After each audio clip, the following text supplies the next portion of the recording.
Hello दोस्तों, स्वागत है आपका मेरे YouTube channel study with wing पहाड़ी में। तो मैं आपको आज से पढ़ाऊँगा अपने यूट्यूब चैनल के माध्यम से अपने नोट्स से। तो सबसे पहले इकोनॉमी को स्टार्ट करेंगे, क्योंकि यहाँ पर UKSSC का आगामी एग्ज़ाम आबकारी है। तो उसको टारगेट करते हुए मैं आपको इकोनॉमिक्स की सारी क्लासें प्रोवाइड करा दूँगा। जितने भी टॉपिक इकोनॉमिक्स में है, ज़्यादा नहीं है वैसे, जितना भी आयोग ने सिलेबस में डाल रखा है। तो मैंने यहाँ पर 9 से 12 तक की NCERT से सारे नोट्स तैयार किए हैं। तो मैं इनके माध्यम से आपको यहाँ पर अच्छे से पढ़ाऊँगा विद सॉल्यूशन। तो आपको ज़्यादा से ज़्यादा सपोर्ट करना पड़ेगा। तो शुरू करते हैं। पहला टॉपिक है यहाँ पर विदेशी व्यापार एवं भुगतान संतुलन। दोस्तों, आपको यहाँ पर अच्छे से पढ़ना है और इसको नोट डाउन करते हुए चलना है। हमें देखा होगा कि इकोनॉमिक्स के लगातार 5 या 6 प्रश्न बने हैं, वो भी कॉन्सेप्ट बेस पे। अगर आप इन क्लासों को रेगुलर देखते हो तो आप यहाँ से आंसर आराम से निकाल सकते हो, चाहे कितना भी डीपली बना हो। मतलब अगर डिटो नहीं फंसेगा तो आप कम से कम आइडिया लगा सकते हो कि क्वेश्चन इसके इर्द गिर्द है, तो आप वहाँ से आंसर तक पहुँच सकते हो। तो दोस्तों, शुरू करते हैं। व्यापार एवं भुगतान संतुलन। तो यहाँ विदेशी व्यापार का उद्देश्य स्थानीय आवश्यकताओं की पूर्ति करना तथा लाभ अर्जित करना है। अधिकांश देशों में यह सकल घरेलू उत्पाद का महत्वपूर्ण हिस्सा है। विदेशी व्यापार नीति वर्ष 2004-05 में पहली बार पंचवर्षीय विदेशी व्यापार नीति की घोषणा की गई थी। इसका उद्देश्य विदेश व्यापार नीति को आयात निर्यात तक ही सीमित करना नहीं, बल्कि रोजगार सृजन का संबंध करना है। केंद्रीय वाणिज्य एवं उद्योग मंत्री द्वारा 1 अप्रैल 2015 को नवीन पंचवर्षीय विदेशी व्यापार नीति 2015 से 20 की घोषणा की गई थी। तो ये 5 ईयर प्लान था यहाँ पर विदेश व्यापार नीति का। इसको यहाँ पर तैयार किया गया था, नई विदेश व्यापार नीति 2015 से 20। तो आप इसको देखेंगे यहाँ पर। इस नीति में मेक इन इंडिया को केंद्र में रखते हुए वस्तुओं एवं सेवाओं के निर्यात में वृद्धि के साथ रोजगार सृजन को महत्व दिया गया था। तो इस नीति में दोस्तों देखो, यहाँ पर रोजगार सृजन को महत्व दिया गया था। केंद्र सरकार ने विदेश व्यापार नीति 2015 से 20 को 31 मार्च 2020 तक बढ़ा दिया गया है। यह भारत में वस्तुओं और सेवाओं के बढ़ते निर्यात, रोजगार सृजन और बढ़ते मूल्यवर्धन की रूपरेखा प्रदान करती है। यह नीति make in India, skill India, digital India, startup India जैसी योजनाओं के अनुरूप है। नई विदेश व्यापार नीति। इस नीति का उद्देश्य भारत को अंतर्राष्ट्रीय व्यापार के क्षेत्र में अग्रणी बनाने का प्रयास करना है। यह नीति भारत के $5 ट्रिलियन वाली अर्थव्यवस्था बनने की दिशा में कार्य करेगी। इस नीति के द्वारा लेन देन की लागत को कम करने तथा ईज ऑफ डूइंग बिजनेस को बढ़ावा देने के लिए नीति, नियामक और परिचालन ढांचे की बाधाओं को दूर करने का वातावरण बनाया गया है। तो अभी स्टार्टिंग है दोस्तों, तो थोड़ी बहुत त्रुटियां हो रही होंगी, तो क्षमा चाहता हूं। तो आगे अभी स्किल में सुधार हो जाएगा। तो देखते हैं यहाँ पर नई विदेश व्यापार नीति के उद्देश्य। इस नीति का प्रमुख उद्देश्य देश के निर्यात में वृद्धि करना तथा व्यापार को रोजगार बढ़ाने का प्रभावी साधन बनाना है। इस नीति का अन्य उद्देश्य व्यापार तथा सेवा क्षेत्र में अंतर्राष्ट्रीय स्तर की प्रतिस्पर्धा का वातावरण तैयार करने के लिए अस्थायी ढांचे को प्रोत्साहित करना तथा भारत की वैश्विक निर्यात हिस्सेदारी को 2% से बढ़ाकर 3.5% करना है। तो देख दोस्तों, यहाँ पर इम्पोर्टेंट है कि 2% से बढ़ाकर 3.5% करना था। तो ये यहाँ पर मोस्ट इम्पोर्टेंट बन सकता है। नई नीति में ट्रांजैक्शन कॉस्ट को कम करने के लिए 21 विषयों को नामित किया गया था। नई नीति में ट्रांजैक्शन कॉस्ट को कम करने के लिए 21 विषयों को नामित किया गया है। विनिर्माण क्षेत्र एवं रोजगार सृजन में छोटे एवं मझौले उपक्रमों के महत्व को ध्यान में रखते हुए MSME क्लस्टर में 108 क्षेत्रों की पहचान की गई है। तो यहाँ पर 108 क्षेत्रों की पहचान की गई थी। इसको MSME नीति थी जो भारत की विनिर्माण के क्षेत्र में। भारत का विदेशी व्यापार वर्तमान स्थिति तो जानेंगे यहाँ पर। वर्तमान स्थिति, यहाँ से क्वेश्चन बनने की संभावना है। भारत का विदेशी व्यापार इससे बनते भी हो आ रहे हैं क्वेश्चन। तो वित्त वर्ष 2020-21 में भारत का विदेशी व्यापार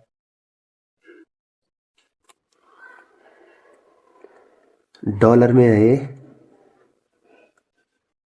4,393.19 बिलियन है, जिसमें समग्र निर्यात शामिल है। यह वित्त वर्ष 2019 से 20 की तुलना में कम नकारात्मक वृद्धि दर्शाता है।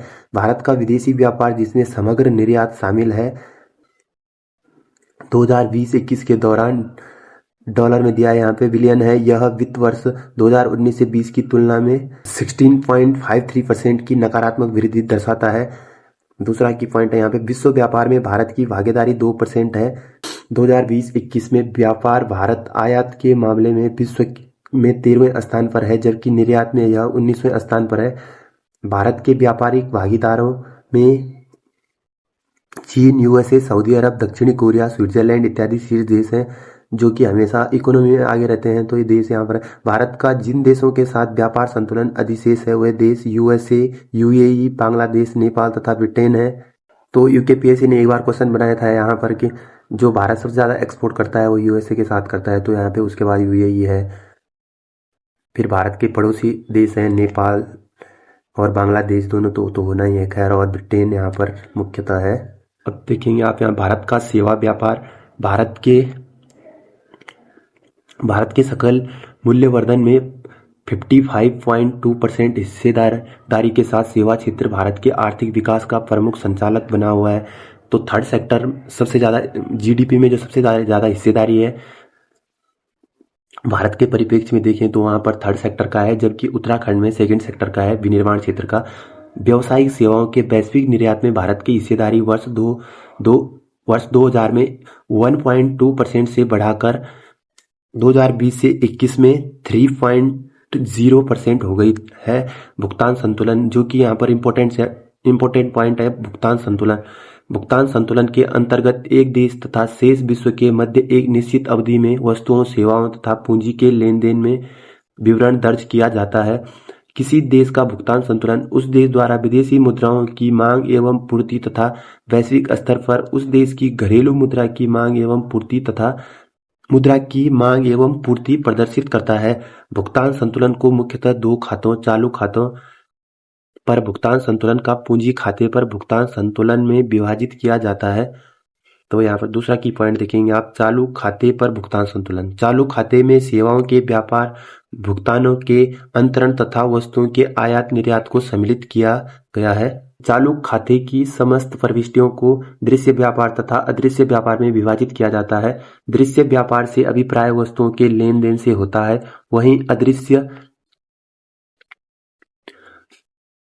वहीं अदृश्य मदों के अंतर्गत सभी प्रकार की सेवाओं के आयात व निर्यात का विवरण होता है।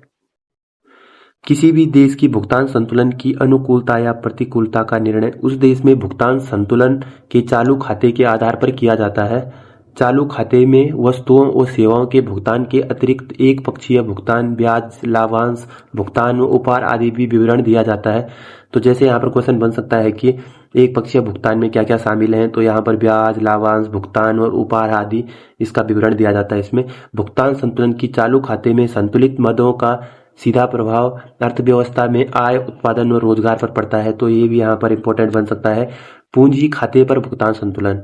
पूंजी खाते पर भुगतान संतुलन के अंतर्गत ऐसे वित्तीय लेन देन का विवरण होता है जिसमें सभी प्रकार की अंतर्राष्ट्रीय पूंजीगत अंतरण, स्वर्ण का आदान प्रदान, निजी भुगतान व राष्ट्रीय संस्थाओं से संबंधित भुगतान प्राप्तियां सम्मिलित होती हैं। पूंजी खाते के सभी लेन देन का संबंध वित्तीय अंतरणों से होता है, अतः इससे देश के उत्पादन, आय और रोजगार पर प्रत्यक्ष कोई प्रभाव नहीं पाया जाता है। तो आपको यहाँ पर नोट डाउन करते हुए चलना है और इनको याद भी करते हुए चलना है, तो ताकि आपको आसानी हो सके। भारत की पूंजी खाते में हमेशा ही सकारात्मक स्थिति में रहा है, किंतु वर्ष 1976 से 79 और वर्ष 2001 से 4 को छोड़कर चालू खाता हमेशा ही नकारात्मक स्थिति में रहा है। तो यहाँ पर क्वेश्चन बन सकता है कि कौन सा टाइम पीरियड सकारात्मक रहा है, कौन सा नकारात्मक रहा है। भारत में भुगतान संतुलन की वर्तमान स्थिति आर्थिक उदारीकरण, निजीकरण व वैश्वीकरण संबंधी प्रयासों के परिणाम स्वरूप भारत के भुगतान संतुलन की स्थिति में महत्वपूर्ण सुधार हुआ है, जो 1991 में आई थी नई आर्थिक नीति। तो उसमें काफी सुधार हुआ था। उस टाइम मनमोहन सिंह जी वित्त मंत्री थे और नरसिम्हा राव जी प्रधानमंत्री थे। तो ये आपने पढ़ भी रखा होगा। परिवर्तनीयता भुगतान संतुलन हेतु एक प्रमुख तत्व। इसका अर्थ ऐसी व्यवस्था से है जिसके अंतर्गत किसी एक देश की मुद्रा मुक्त रूप से प्रमुख विदेशी मुद्राओं में तथा प्रमुख विदेशी मुद्राएं मुक्त रूप से स्थानीय मुद्रा में परिवर्तनशील होती हैं। रुपये की पूंजी खाते पर परिवर्तनीयता। भारत अंतर्राष्ट्रीय मुद्रा कोष IMF के संस्थापक सदस्यों में से एक होने के कारण बहुपक्षीय भुगतान की प्रणाली को स्वीकार करता है। तो यहाँ पर IMF का संस्थापक सदस्य देशों में भारत भी एक उनमें शामिल है। इसलिए रुपया अंतर्राष्ट्रीय मुद्रा कोष के सभी देशों की मुद्राओं में मुक्त रूप से परिवर्तनीय होगा। चालू खाते पर परिवर्तनीयता। जब चालू खाते में सम्मिलित मदों, आयात निर्यात तथा अदृश्य मदों के लिए विनिमय की उपलब्धता को बाजार की शक्तियों द्वारा निर्धारित विनिमय दर पर छोड़ दिया जाता है, तो हम इस चालू खाते की परिवर्तनीयता कहते हैं। वर्ष 1991 में भारत की उदारीकरण की नीति के अंतर्गत द्वैध विनिमय दर प्रणाली आरंभ की गई थी। 1991 में जो मैंने अभी बताया आपको कि नई आर्थिक नीति, इसके अंतर्गत इसको चालू किया गया था। इसके अंतर्गत देश में 2 विनिमय दरों, औपचारिक विनिमय दर और बाजार विनिमय दर को लागू किया गया है, परंतु बाद में इन्हें समाप्त कर दिया गया था। खाते पर परिवर्तनीयता। पूंजी अंतर्प्रवाह एवं बहिर्प्रवाह में किसी मुद्रा को बाजार की दर पर दूसरी मुद्रा में परिवर्तित किया जाना पूंजी खाते में परिवर्तनीय कहलाता है। तो यहाँ पे पूंजी खाते की परिवर्तनीयता क्या चीज है, तो यहाँ पर इसकी परिभाषा दी गई है। ते पर परिवर्तनीयता। भारत अंतर्राष्ट्रीय मुद्रा कोष के संस्थापक सदस्यों में से एक होने के कारण बहुपक्षीय भुगतान की प्रणाली को स्वीकार करता है। दोस्तों एक सेकेंड। जैसे यहाँ पर तारापुर समिति थी जो भुगतान संतुलन के लिए बनी थी और 1997 में बनी थी, तो यह इंपॉर्टेंट हो सकता है यहाँ पर।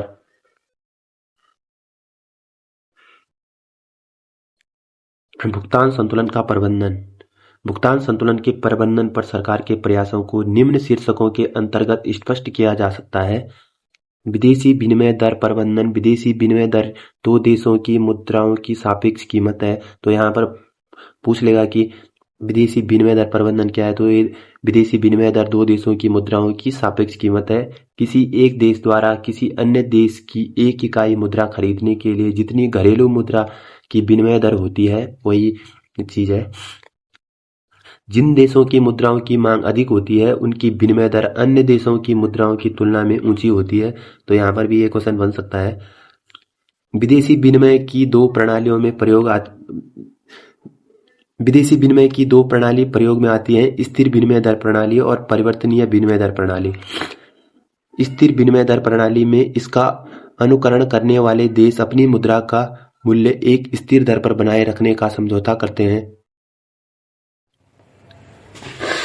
प्रणाली इसका अनुकरण करने वाले देश अपनी मुद्रा का मूल्य एक स्थिर दर पर बनाए रखने का समझौता करते हैं। तो आगे बढ़ते हैं। और दूसरी है यहाँ पर परिवर्तनीय विनिमय दर प्रणाली। इसके अंतर्गत विदेशी विनिमय दर का निर्धारण विदेशी विनिमय बाजार में प्रचलित विदेशी विनिमय की मांग में पूर्ति की शक्तियों के द्वारा स्वतंत्र रूप से होता है। अब देखते हैं यहाँ पर विदेशी ऋण। किसी भी देश का विदेशी ऋण उसके भुगतान संतुलन के चालू खाते के व्यवहार का प्रतिबिंब होता है। दोस्तों एक एनसीईआरटी से है, 9th 10th 11th 12th की एनसीईआरटी से मैंने बना रखे हैं, तो आपको यहाँ पे पढ़ना होगा अच्छे से। इस अर्थ में भारत के विदेशी ऋण की बकाया मात्रा को पिछले वर्ष के चालू खाते के घाटे का संचयन माना जा सकता है। विदेशी मुद्रा भंडार एवं भंडार प्रबंधन नीतियां भारत के सम्मुख वर्ष 1991 से 92 में आए गंभीर आर्थिक संकट से यह बात स्पष्ट है कि भुगतान संतुलन के संकटों से उबरने व अंतर्राष्ट्रीय निवेशकों में साख बनाए रखने के लिए पर्याप्त विदेशी मुद्रा भंडार का होना आवश्यक है। इसके आधार पर रिजर्व बैंक ने विदेशी मुद्रा भंडार के निर्माण पर व्यापक रूप से ज्यादा ध्यान दिया जाता है। भारत में आर्थिक सुधार के लिए कई कानून पारित किए गए थे, पर फेमा और फेरा 2 कानून बने थे। भारत में विदेशियों द्वारा नियंत्रित कंपनियों को विनियमित करने के उद्देश्य से वर्ष 1973 में विदेशी मुद्रा विनिमय कानून पारित किया गया था। इस कानून का मुख्य उद्देश्य विदेशी मुद्राओं का संरक्षण करना था। तो आपको पूछ लेगा कि फेरा का मुख्य उद्देश्य क्या था, तो इस कानून का मुख्य उद्देश्य था कि विदेशी मुद्राओं का संरक्षण करना। इसके अंतर्गत दोषी व्यक्ति के लिए अत्यंत कठोर दंड की व्यवस्था की गई थी तथा बहुत कम राशि विदेश ले जाने की अनुमति प्रदान की गई थी। विदेशी मुद्रा बाजार के पुनर्गठन तथा उसे अधिक उदार बनाने हेतु जून 2000 में केंद्र सरकार ने फेमा लागू कर दिया था। इसके अंतर्गत इस कानून के उल्लंघनकर्ता को मौद्रिक दंड दिया जाएगा जो संबद्ध राशि का अधिकतम 3 गुना होगा।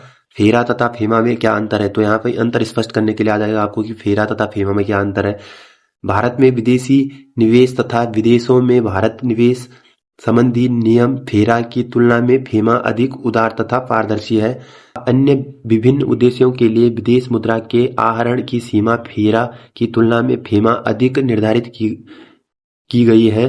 फेमा के उल्लंघन के मामलों का निपटान सिविल अपराधों के तरीके से किया जाएगा, अर्थात इसके उल्लंघनकर्ताओं को जेल की सजा नहीं बल्कि केवल अर्थदंड ही वहन करना होगा। तो दोस्तों ऐसे धीरे धीरे करके मैं आपको इकोनॉमी पूरी खत्म करवा दूंगा, मतलब जब तक पेपर आते हैं, और प्रोवाइड कराता रहूंगा जो इम्पोर्टेंट लगते हैं मुझे। विदेशी निवेश, जब विदेशी उद्यम या उद्यमी लाभ तथा उत्पादन से प्रेरित होकर वित्तीय परिसंपत्तियों को किसी राष्ट्र में व्यय करते हैं तो इसे विदेशी निवेश कहा जाता है। इसके अंतर्गत किसी देश में पूंजी, तकनीकी आदि का आगमन होता है। इसके अतिरिक्त विदेशी निवेश से सरकार को अतिरिक्त राजस्व की प्राप्ति होती है। तो यहाँ पर ये इंपॉर्टेंट बन सकता है।